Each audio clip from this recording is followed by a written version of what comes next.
ఉపాధ్యాయులు పట్టభద్రుల సమస్యలు వెంటనే పరిష్కరించాలని బీజేపీ ఎమ్మెల్సీలు కొమురయ్య, అంజిరెడ్డి డిమాండ్ చేశారు.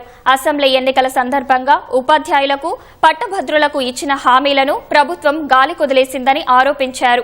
అధికారంలోకి వచ్చిన వెంటనే ఉపాధ్యాయుల సమస్యలు పరిష్కరిస్తామన్న ప్రభుత్వం బీఆర్ఎస్ తరహాలోనే పయనిస్తోందని ఆగ్రహం వ్యక్తం చేశారు.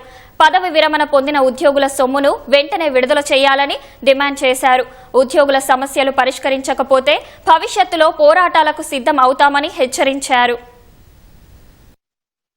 ఏదైతే బీఆర్ఎస్ ప్రభుత్వం నిర్లక్ష్యంగా ఎంప్లాయీస్ పట్టించుకోకుండా వాళ్ళ ఏదైతే పెండింగ్ బిల్స్ ఉన్నాయో ఆ పెండింగ్ బిల్స్ పెండింగ్ పెట్టుకుంటా వస్తున్నప్పుడు ఈ ప్రభుత్వానికి సపోర్ట్ చేస్తే గవర్నమెంట్ వచ్చిన తర్వాత 18 నెలలు అయింది, కనీసం వాళ్ళు పెండింగ్ బకాయిలు బిల్లు ఏవైతే ఉన్నాయో అవి కూడా చెల్లించకపోవడం దారుణం. ఈ పెండింగ్ బిల్స్ కోసానికి అక్టోబర్ 24th రోజు ముఖ్యమంత్రి గారు మీటింగ్ పెట్టి ఈ ఏవైతే పెండింగ్ బిల్స్ ఉన్నాయో అవన్నీ క్లియర్ చేస్తానికి మాట ఇవ్వడం జరిగింది. అదేవిధంగా 650 కోట్లు ప్రతి నెల చెల్లిస్తానని మాట ఇచ్చారు, అది కూడా తుంగలో దొక్కారు.